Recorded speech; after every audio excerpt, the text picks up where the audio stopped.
una vez más estudiando el capítulo 49, que es la adoración de la iglesia.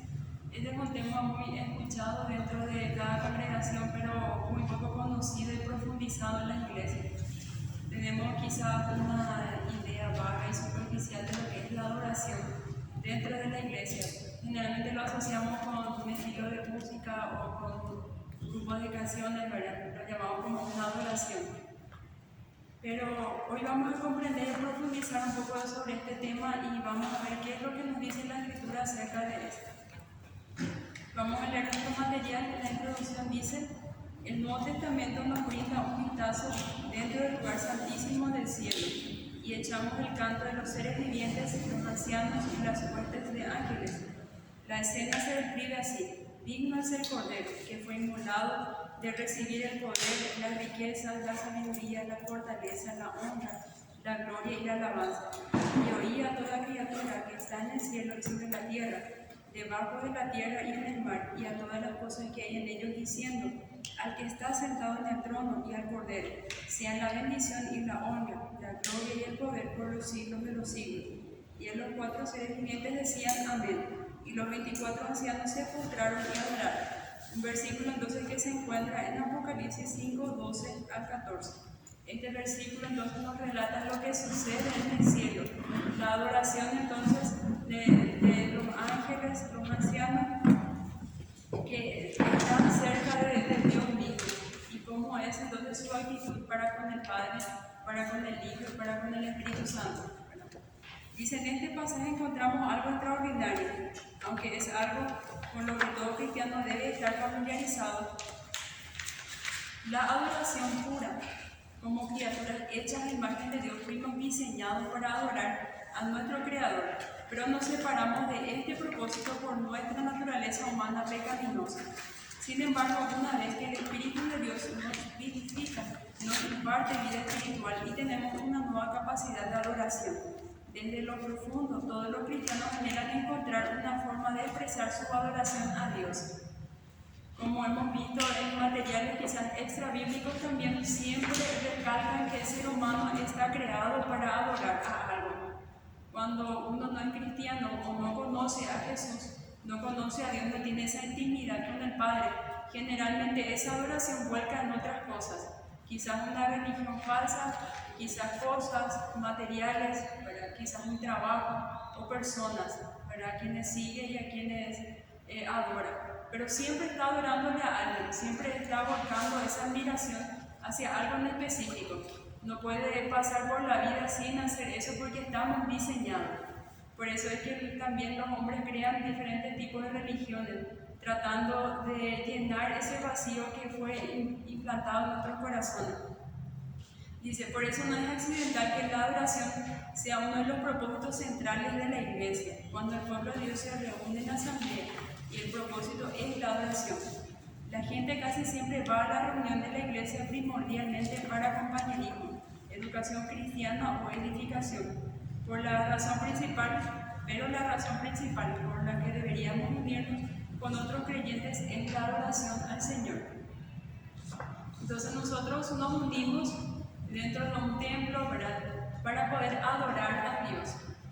Esa es entonces la razón principal. Pero si nosotros analizamos la situación actual de las iglesias, la mayoría ha perdido de foco esa adoración al Padre, ¿verdad?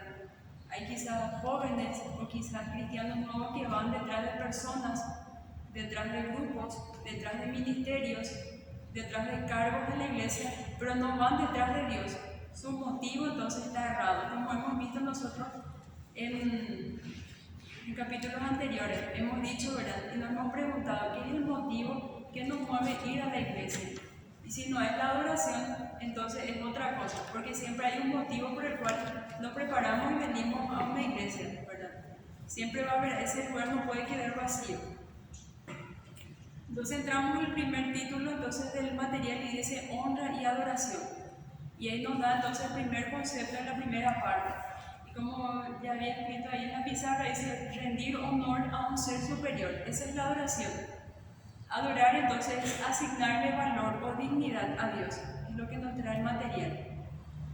Entonces la adoración o adorar sería entonces rendir honor a un ser superior, reconocer entonces su soberanía, reconocer su superioridad sobre nosotros. Ahí hay otras palabras sinónimos que sería alabar, honrar, servir, exaltar. Podría significar todos esos términos. Dice, por ejemplo, el canto de Apocalipsis le atribuye valor a la persona de Cristo y a lo que logró. A la atribución del valor lo llamamos honra. Honraremos a quienes han mostrado que son dignos de mención y de afirmación. Han logrado algo que consideramos valioso. Entonces, en la lectura de Apocalipsis se centra especialmente en la obra de Cristo, en su encarnación, en su vida, en su muerte y su resurrección, lo que Él ha logrado con esa muerte y resurrección en la cruz. Le asigna un valor, ¿verdad? Un valor eterno, un valor superior. Es un logro quizás que supera todos los logros que cualquier ser humano pueda tener aquí en la tierra, viviendo, ¿verdad? Dice, por el contrario, Pablo en Romanos 1 habla de la revelación de la ira de Dios en contra de la raza humana. El mundo está expuesto a la ira de Dios porque aunque Dios ha manifestado su eterno poder y deidad a toda criatura, al ser humano, el ser humano se rehúsa a honrar a Dios como Dios. Y eso encontramos en pasajes en Romanos 1 a partir del 18 hasta el 25, pero para no alargar demasiado, entonces vamos a leer a partir del 21.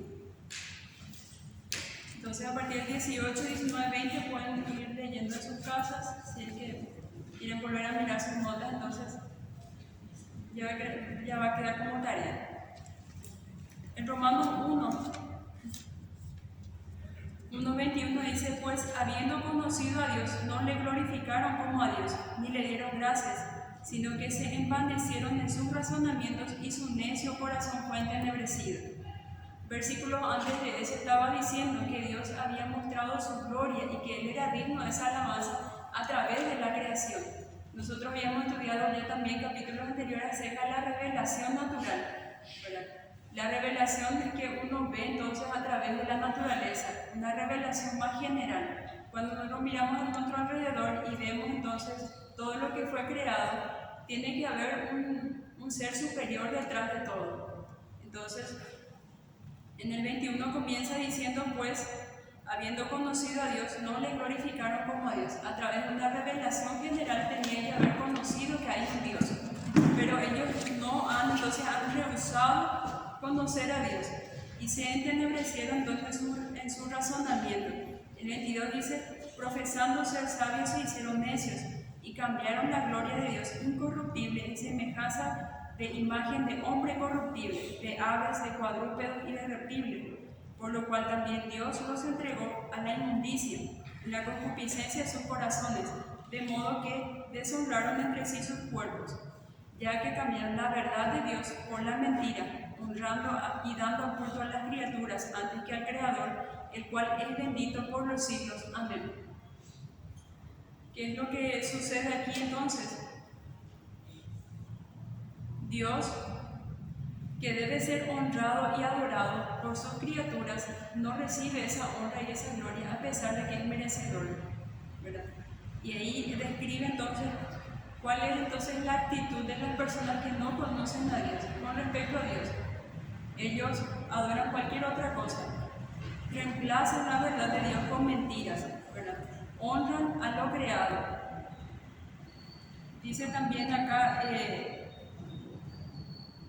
a imagen de hombre corruptible, aves, cuadrúpedos y reptiles. Continuando lo que dice entonces el material, dice, en nuestro estado caído nos rehusamos a adorar a Dios, no le damos el honor que Dios se merece. Pablo escribe que en lugar de honrar a Dios cambiamos la verdad de Dios por una mentira y adoramos y servimos a la criatura en vez del Creador. Lo que nosotros estuvimos leyendo. Nos encanta recibir honores y estar en celebraciones donde seres humanos son honrados por logros prodigiosos. La gente está feliz de otorgar toda clase de honores y gloria a otras personas, pero se niegan a dar honor a quien se merece más, a Dios, el ser de valor y dignidad suprema. ¿No les parece esto conocido?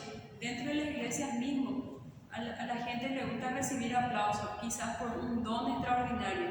Persiguen entonces esos dones que son más vistosos para que puedan recibir entonces aplausos y puedan recibir el título que son muy espirituales, ¿verdad? Pero nosotros a través de la Escritura vemos que nada de lo que nosotros hacemos puede hacer que Dios entonces nos honre más a nosotros o nos quiera más.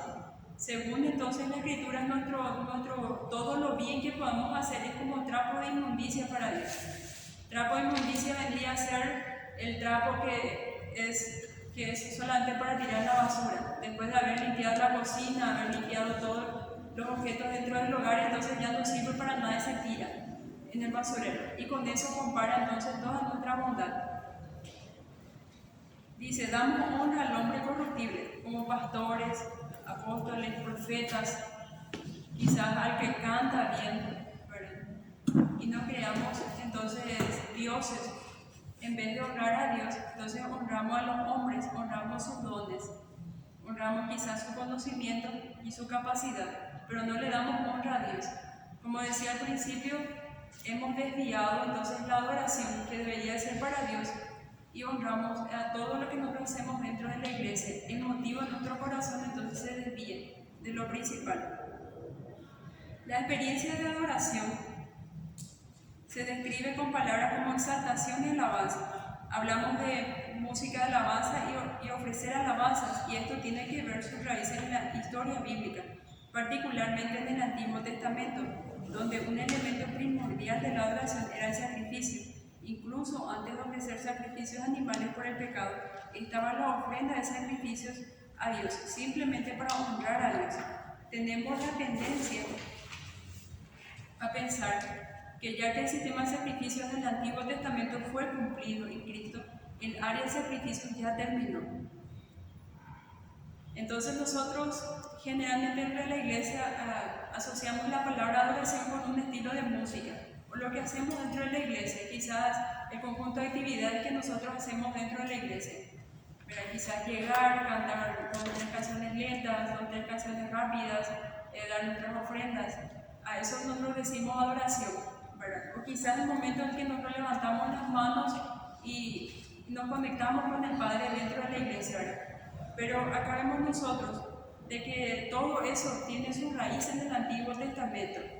Nosotros como cristianos muchas veces pensamos que el sacrificio ya no es parte del Nuevo Testamento, no es parte de la gracia, pero no es así. Acá dice, sí se terminó la era de los sacrificios por el pecado, porque Cristo cumplió las demandas de una vez y para siempre. Pero Pablo dice que hemos de presentar nuestro cuerpo en sacrificio vivo a Dios, que es nuestro culto racional. Eso está en Romanos 12:1. ¿Podemos buscar ese versículo?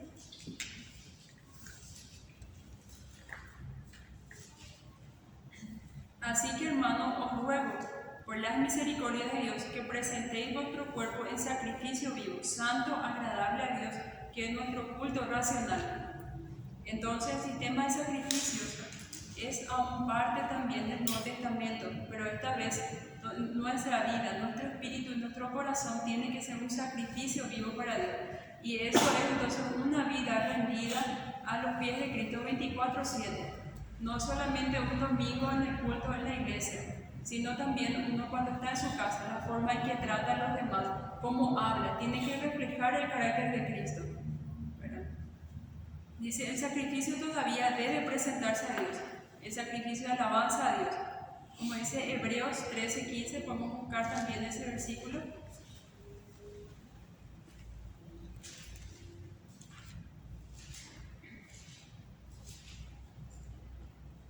Hebreos 13:15 dice, así que ofrezcamos siempre a Dios por medio del sacrificio de alabanza, es decir, fruto de labios que confiesan su nombre. Entonces nuestro sistema de sacrificio no es igual al del Antiguo Testamento, pero aún debemos de presentar sacrificios a Dios, una vida entregada, una vida apartada del pecado. Quizás algunas cosas nos va a costar dejar, ¿verdad? Quizás malos hábitos o cosas que contaminan nuestro espíritu que no son buenos para nuestra relación con Dios. A ese tipo de sacrificio se refiere, ¿verdad? Luchar contra el cuerpo, entonces luchar contra el pecado que está dentro de nosotros. Dice, conectada estrechamente con el concepto de alabanza está la palabra adoración, término que en nuestros días ha sido abaratado. Se usa para describir a un bebé que es adorable, porque es simpático o bonito, o en situaciones románticas. No es raro que un enamorado diga que adora a su pareja. Hablando con propiedad y en serio, la adoración es algo más que eso. Una cosa es que ame a mi esposa, pero algo muy diferente es que lo adore. Eso es algo que ciertamente no debo hacer. El tipo de afecto que se asocia con el concepto de adoración debe darse solo a Dios. Desde un punto de vista bíblico, la adoración ocurre en lo más interno de nuestra alma. Es de una naturaleza espiritual que es difícil de definir con exactitud, pero sabemos y podemos distinguir la experiencia. Estamos conscientes de una conexión espiritual entre el aspecto no físico de nuestra humanidad y el carácter mismo de Dios. Y en esta conexión alabamos a Dios con nuestros labios, con nuestros pensamientos, de tal forma que nuestro espíritu rebosa con afecto, admiración, asombro y reverencia a Dios. La adoración también es colocarnos en una posición de humildad para que Dios reciba nuestra reverencia y sea exaltado. Entonces acá, como decía nuestro material, ¿cuántas veces nosotros dentro de la iglesia misma escuchamos a algunos que dirigen enfrente y dicen, por ejemplo, no pienses en otra cosa, o vacía tus pensamientos o de preocupación? Entonces quieren disociar el razonamiento entonces con la adoración. Pero acá dice que nosotros tenemos que adorar con el entendimiento, no podemos dejar de lado el razonamiento. ¿Por qué es importante razonar? Porque uno tiene que conocer a quién está adorando. No puede adorar a alguien a quien no conoce. Tiene que conocerle a Dios, cuáles son sus atributos, qué es lo que ese Dios a quien sirve está diciendo en su palabra, qué es lo que espera entonces de cada cristiano. Tiene que conocer y tener esa relación entonces con el Padre para poder hacer lo que exactamente le gusta a Él. Porque dentro de las iglesias mismas, creo que el concepto de Dios también es muy superficial entre todos los cristianos. Y eso también es peligroso porque tendemos a crear ideas sobre Dios que no son entonces válidas de acuerdo a la Escritura, y no creamos a un Dios de acuerdo a nuestra propia, entonces nuestro propio, lo que a nosotros nos gusta, ¿verdad? Algo que se amolde más a nosotros, ¿verdad?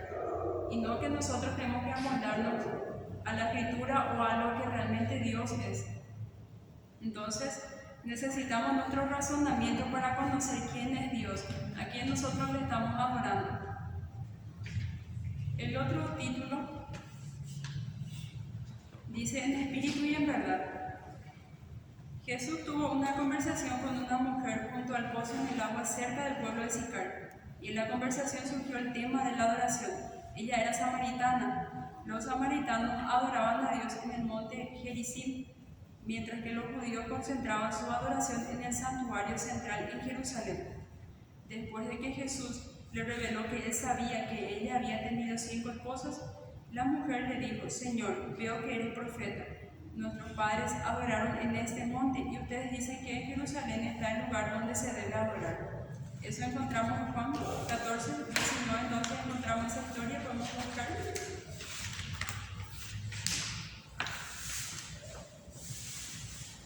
Juan 4, entonces encontramos. ¿Quiénes eran los samaritanos? Los samaritanos eran una raza mezclada, ¿verdad?, de paganos con judíos. Cuando las 10 tribus del norte cayeron entonces en manos del rey de Asiria y fueron deportados a Asiria, fue poblado ese pueblo con muchos otros pueblos que estaban también dentro del reinado de Asiria. Entonces era una mezcla de culturas, una mezcla de paganismo, entonces con lo que es correcto. Es una mezcla entonces del judaísmo con también una religión pagana, ¿verdad? Y eso está en 2 Reyes 17, podemos buscar ese antes de ir en Juan, entonces pueden marcar Juan para no perder. 2 Reyes 17, entonces para poder conocer mejor quiénes eran los samaritanos. A partir del 29 encontramos la historia.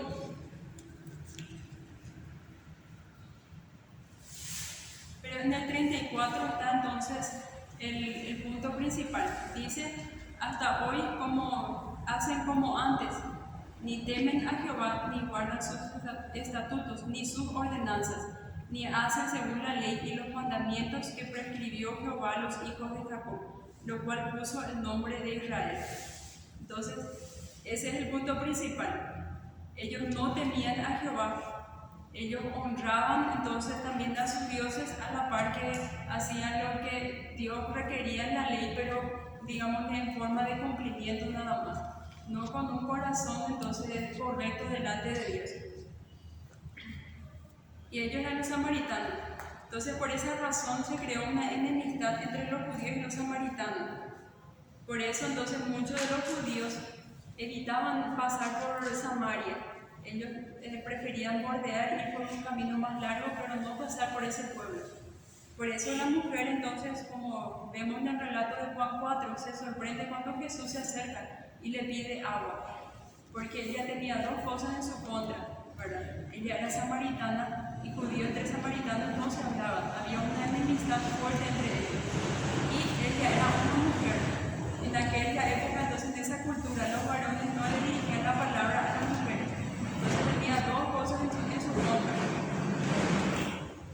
Y ahí entonces Jesús le explica la verdadera adoración, no a un grupo de judíos, le explica la adoración a gente intelectual que está buscando de Dios o que está ahí con una Biblia. Se puede entonces revelarle lo que es la verdadera adoración a una mujer samaritana que era adúltera, que había tenido 5 esposos, ¿verdad?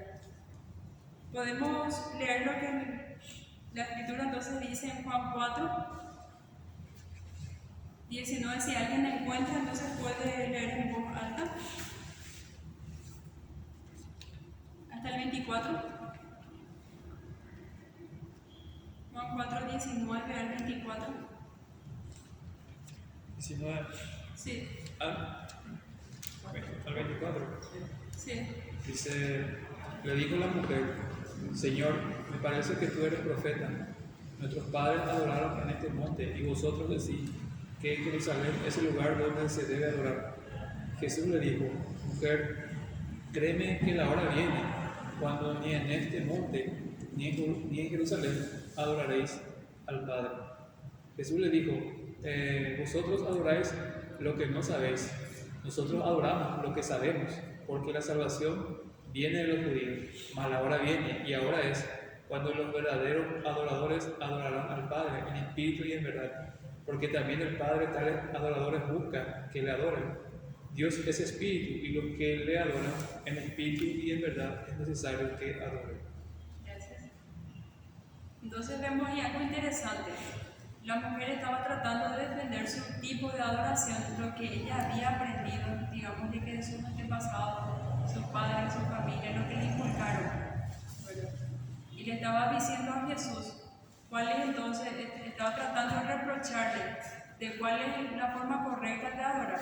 Sería como ellos habían aprendido, o que los judíos estaban entonces también errados en esa área. Pero Jesús no apuntó hacia ningún lado, no dio razón a samaritanos ni judíos, porque había entonces, estaba ya iniciando entonces una nueva época, un nuevo pacto entonces de gracia en el que la adoración no iba a ser entonces en un lugar físico, sino que iba a ser en el corazón de cada persona, iba a situarse entonces el templo de Dios en cada persona.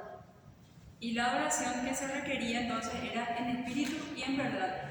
No era más un monte, no era un templo, no era una forma de adoración, no era más cumplir todo un régimen de sacrificio como nos lo vemos en Levítico y en el libro, en los primeros 5 libros, ¿verdad?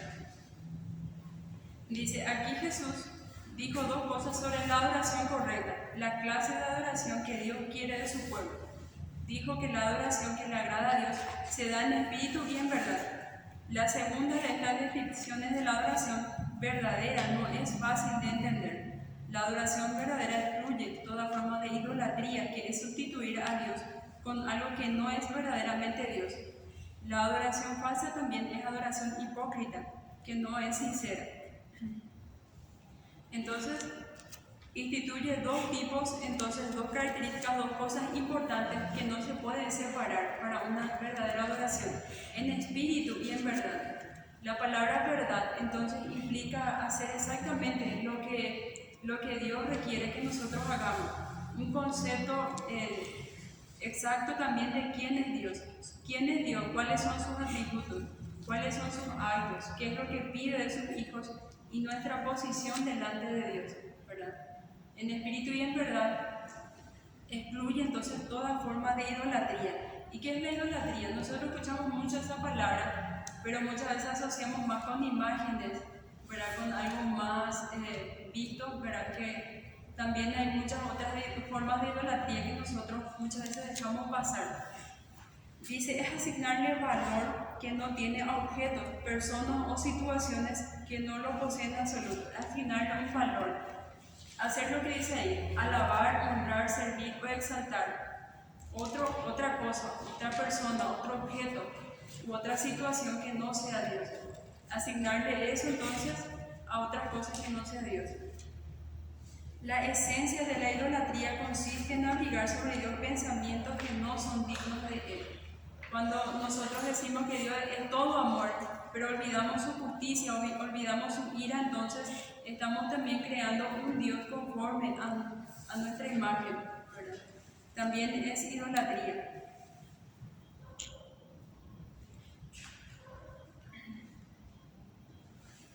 Podemos ver también en la Escritura ejemplos de personas, ¿verdad?, que ofrecían a Dios una adoración hipócrita, ¿verdad? Una adoración que no era genuina, era de labios para afuera. Y encontramos en Isaías 29:13.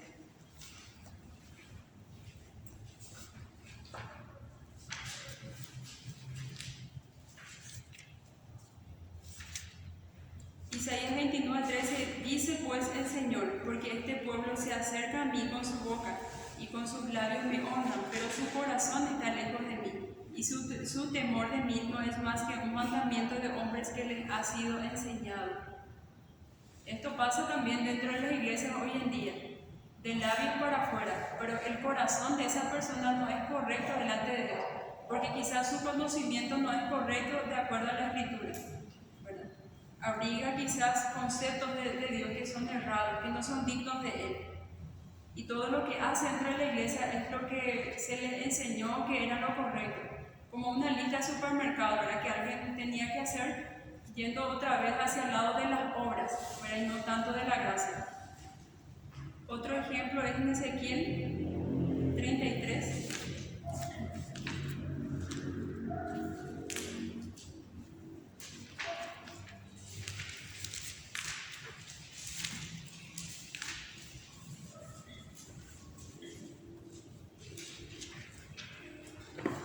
Ezequiel 33,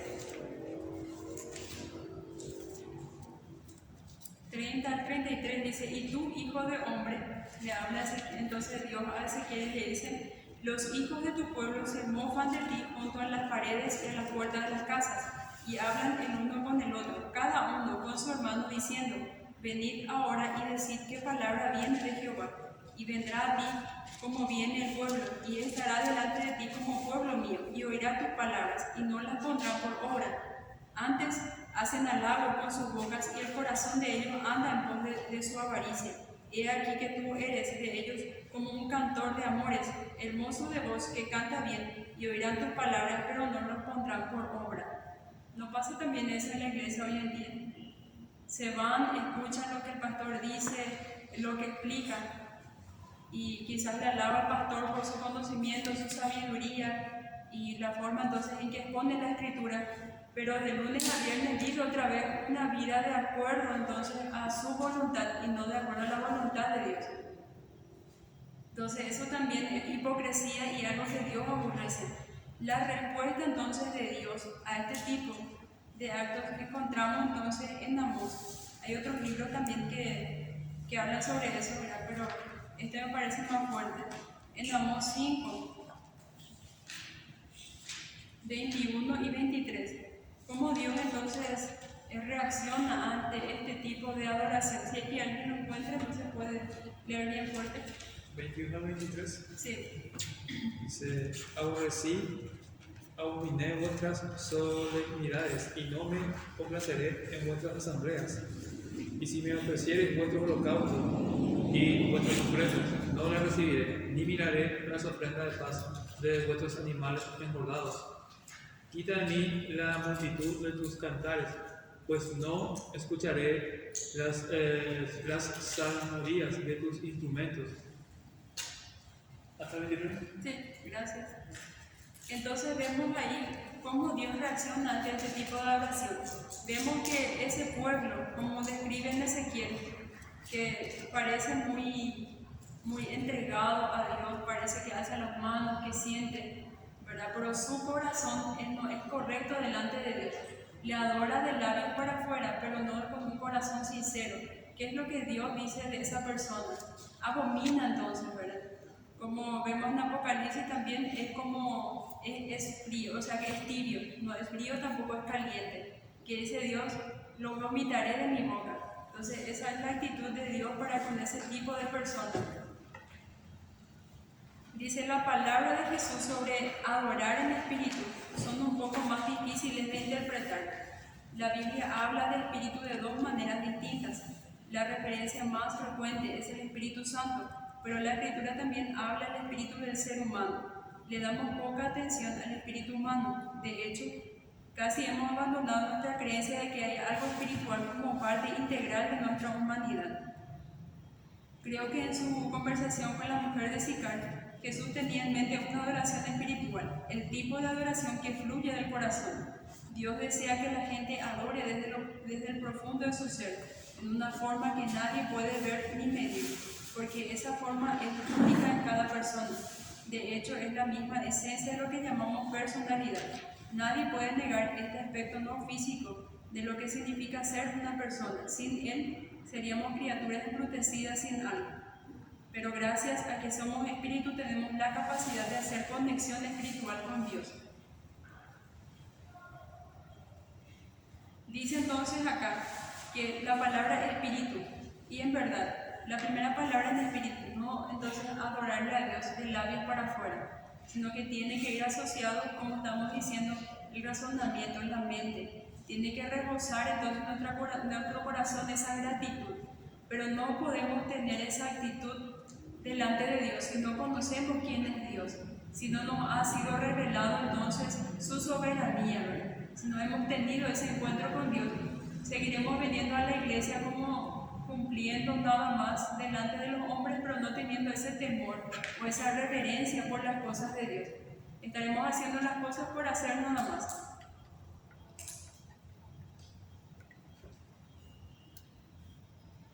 Salmo 51, 17 encontramos entonces un versículo que puede ayudarnos a entender. El Salmo es un libro que contiene mucho entonces acerca de una verdadera adoración. Y uno de estos versículos, entonces Salmo 51, 17 dice: los sacrificios de Dios son el espíritu quebrantado, oh Dios, un corazón contrito y humillado, una persona que se estremece ante la palabra de Dios, ¿verdad? Y vemos muchos ejemplos en la Escritura de personas que han tenido esa actitud cuando se encontraron personalmente con Dios, especialmente en el Antiguo Testamento. Podemos ver entonces bien rápido algunos versículos que son ejemplos de eso. Lucas 5, 8, que es uno entonces.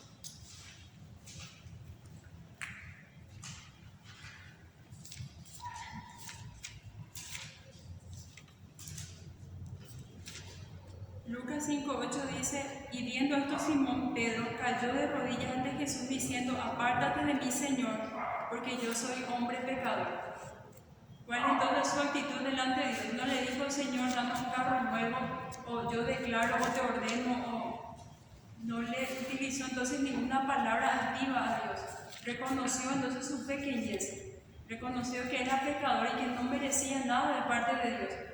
Entonces este acontecimiento sucede después de que Jesús hace una pesca milagrosa, ¿verdad?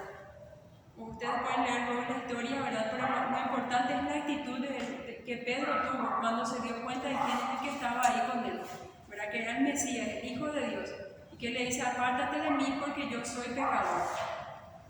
Otro encontramos en Jueces 13:22, también otro ejemplo.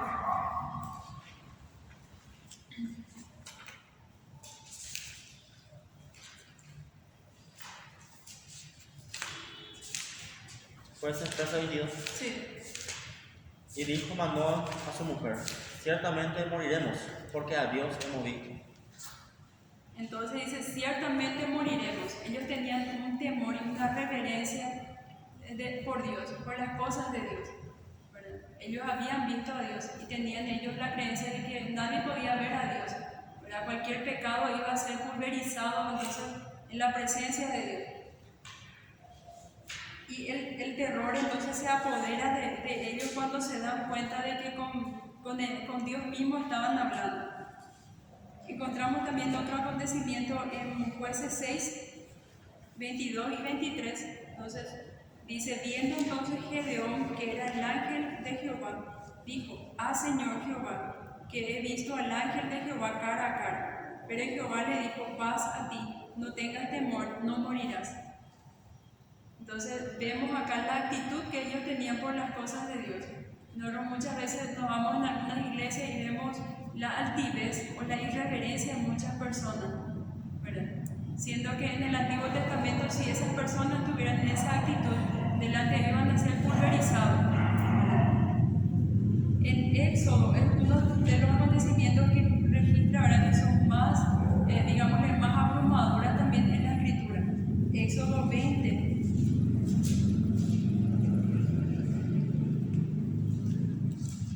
Antes de que Dios le diera entonces los mandamientos a Moisés, le da entonces unas ciertas, digamos, le da unas ciertas instrucciones que el pueblo tenía que seguir para que ellos no pudieran perecer. Le dijo entonces que en el monte nadie se podía acercar, ¿verdad? Porque iba a ser pulverizado en ese instante, iba a morir. ¿Y qué dice entonces en el 18? Todo el pueblo observaba el estruendo y los relámpagos y el sonido de la bocina y el monte que humeaba, y viéndolo el pueblo temblaron y se pusieron de lejos. Y dijeron a Moisés: habla tú con nosotros y nosotros oiremos, pero no hable Dios con nosotros para que no muramos. Vemos entonces la reverencia que ellos tenían por las cosas de Dios, al estar ahí frente a frente, cara a cara con Dios, y tener ese conocimiento más, digámosle, más correcto de parte de Dios, lo que es Dios en realidad. Tenían ese temor y esa reverencia. Si es que hoy en día, ¿verdad?, podríamos comparar esto, tendríamos que tener el mismo temor y la misma reverencia por las cosas de Dios. Muchas de las cosas, digamos, muchos pastores, muchos apóstoles tienen esa irreverencia por las cosas de Dios, que ordenan a Dios por milagros, ordenan a Dios por sanaciones, como si fuera que Dios es un cofre del tesoro o un genio de la lámpara, ¿verdad?, que concede deseos y que está a la voluntad y a merced del pueblo, ¿verdad?, de los cristianos. Y no es así, nosotros estamos a merced de Dios, ¿verdad? Las cosas suceden a la voluntad de Dios, no a la voluntad del hombre. Si ellos no son pulverizados por esa irreverencia, no habla entonces de que Dios es más permisivo o que Dios es más bueno. Habla nada más de la paciencia que Dios tiene por su pueblo, ¿verdad? Porque si eran en el Antiguo Testamento, iban a ser consumidos, ¿verdad?, como vemos acá en Éxodo. El último párrafo, entonces, el 287, dice: la pasión de Juan Calvino por la Reforma en el siglo XVI se concentraba en la adoración, porque sabía que el mayor enemigo de la salud del pueblo de Dios es su inclinación hacia la idolatría. La idolatría se filtra en la vida de la Iglesia en innumerables maneras, y es por eso que Calvino deseaba ofrecer adoración pura a Dios, algo que hoy en día se ha perdido. Estamos más interesados en el entretenimiento que en expresar adoración en espíritu y en verdad. Y es así, hasta hoy en día, ¿verdad? Nos hemos distanciado bastante de lo que es la verdadera adoración. Estamos más preocupados por una buena canción, estamos más preocupados por un buen clímax en el culto, de utilizar quizás palabras que toquen el sentimiento de las personas, pero no nos estamos entonces concentrando en lo que la Escritura nos dice acerca de la verdadera adoración, ese temor y esa reverencia que tenemos que tener por las cosas de Dios. El último título dice: la adoración en el Antiguo Testamento. Si examinamos los patrones de adoración que se encuentran en el Antiguo Testamento, vemos que Dios mismo dirigió y autorizó estos patrones, y en ellos aprendemos los principios básicos que le agrada a Dios. Un aspecto clave de la adoración en el Antiguo Testamento es que toda persona estaba involucrada en el acto de adoración. No se trataba de adoración sin sentido. De hecho, la mente siempre estaba muy involucrada, pero la adoración no es solo mental. Los 5 sentidos humanos se involucraban en la adoración en el Antiguo Testamento. El sentido de la vista se involucraba en el diseño del tabernáculo y la belleza del templo, que estaba lleno de cosas hermosas que Dios mismo había diseñado para que le den gloria y esplendor. Eso encontramos entonces en Éxodo 28:2. Se pueden ir leyendo porque es bastante largo. El Levítico también da mucha información entonces acerca de cómo tenía que ser el tabernáculo, digámosle todo el diseño, ¿verdad? Exactamente dado entonces al pueblo en aquel entonces, para que pudiese ser agradable a la vista y pudiese entonces reflejar la gloria de Dios. Dice, en el santuario todo, incluso las vestiduras de los sacerdotes, excitaban la vista con un sentido de la belleza trascendental de Dios. Sabemos que el sentido del oído también era parte importante del culto de adoración, porque la música tenía un papel central en el Antiguo Testamento. Los salmos eran cánticos que se utilizaban en la adoración. El sentido del olfato también era parte de la adoración y por eso se usaba el incienso, un aroma agradable que llegó a asociarse con la presencia de Dios. Era un aspecto de deleite sensorial en su adoración. No digo que debemos utilizar el incienso en nuestra adoración hoy en día. El punto es que el sentido del olfato integraba la respuesta del adorador en el Antiguo Testamento. Todos los sentidos entonces están involucrados. No podemos disociar entonces la mente, no podemos disociar lo que somos nosotros de la adoración correcta para Dios, ¿verdad? Porque todo lo que hacemos nosotros y todo lo que nosotros hacemos para Dios tiene que también reflejar la gloria de Dios. No podemos hacer algo entonces que pueda desacreditar su nombre o pueda hacer que los demás hablen mal entonces lo que es las cosas de Dios por nuestra causa. También el sentido del gusto tiene un lugar, como la muestra de comida de la Pascua, que se transfirió al Nuevo Testamento como la cena del Señor. También en uno de los cánticos de adoración del Antiguo Testamento dice: prueben y vean que el Señor es bueno. Este versículo se encuentra en Salmo 34:8. Finalmente estaba la dimensión táctil, la imposición de manos con la que el sacerdote tocaba al adorador para indicar la bendición de Dios. En la iglesia primitiva, el ministro imponía sus manos sobre cada miembro y pronunciaba la bendición de Dios.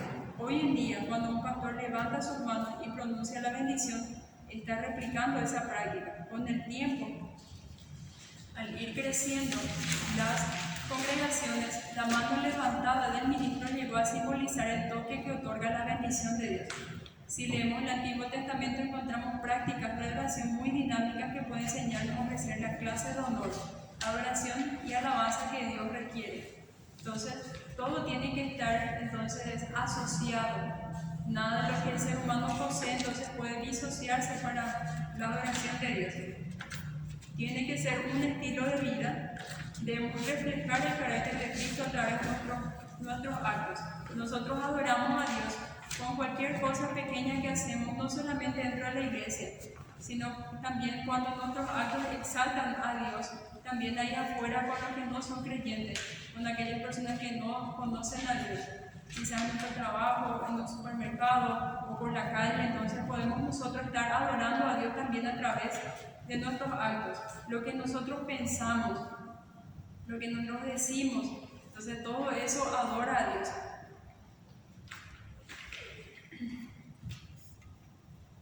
Hebreos 12, podemos buscar entonces para poder ir combinando.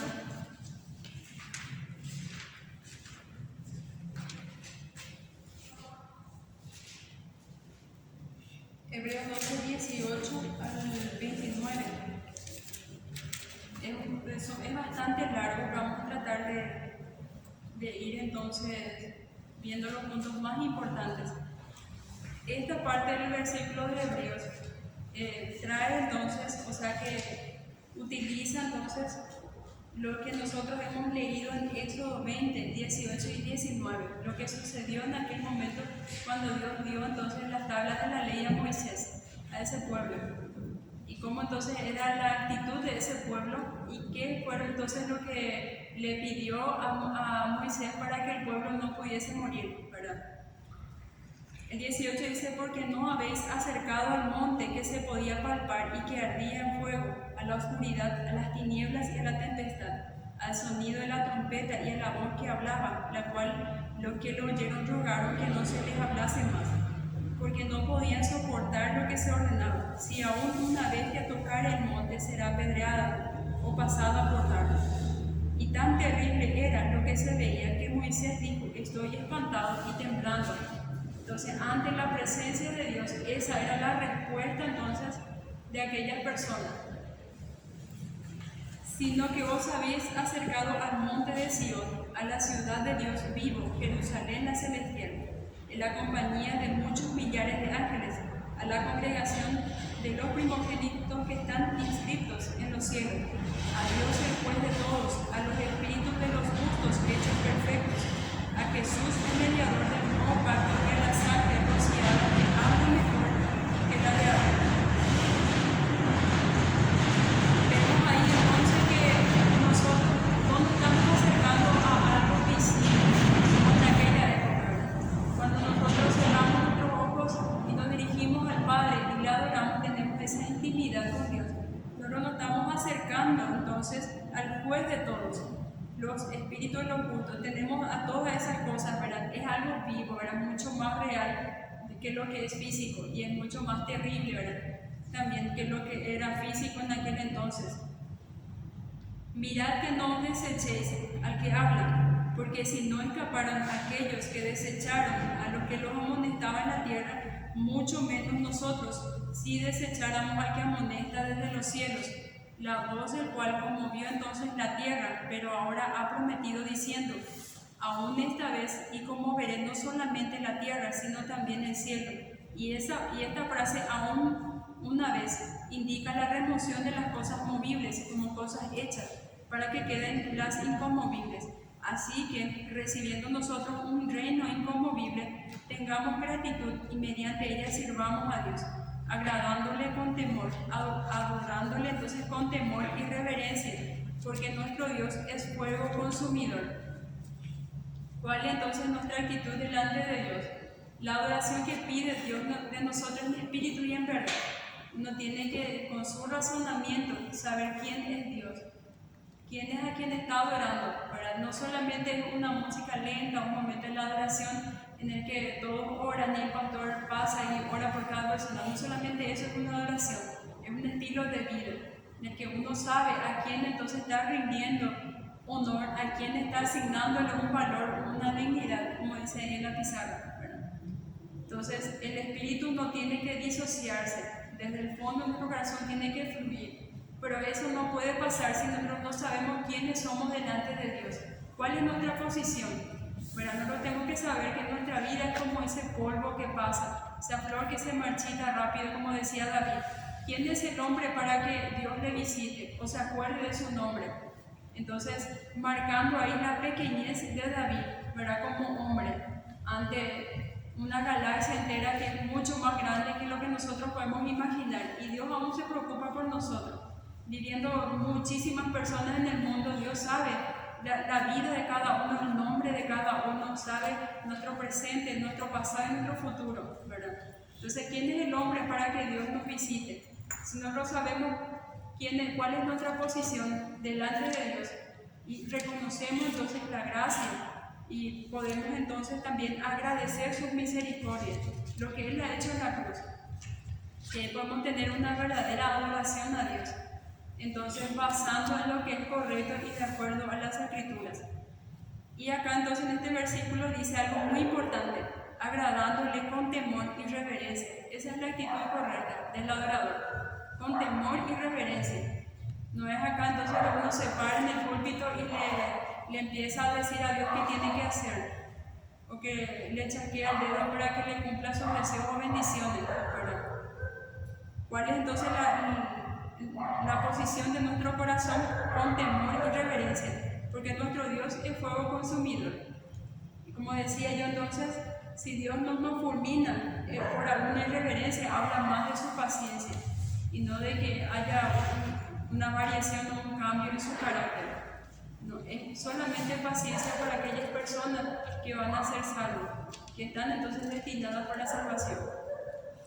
Entonces, nosotros tenemos que también, para culminar entonces, nosotros tenemos que examinar nuestro corazón delante de Dios y ver cuál es nuestra actitud delante de Dios.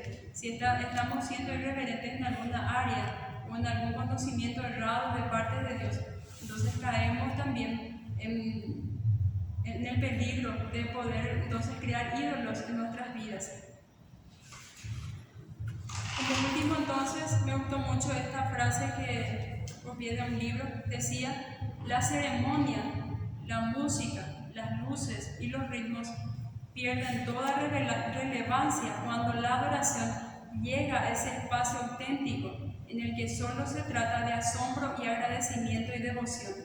Ese espacio te renueva y enfoca, a la vez que te ayuda a sacudir de tu vida a cualquier Baal o a volver a acercarte y a mantenerte acerca de aquel que es y que debe ser siempre el epicentro de tu fe.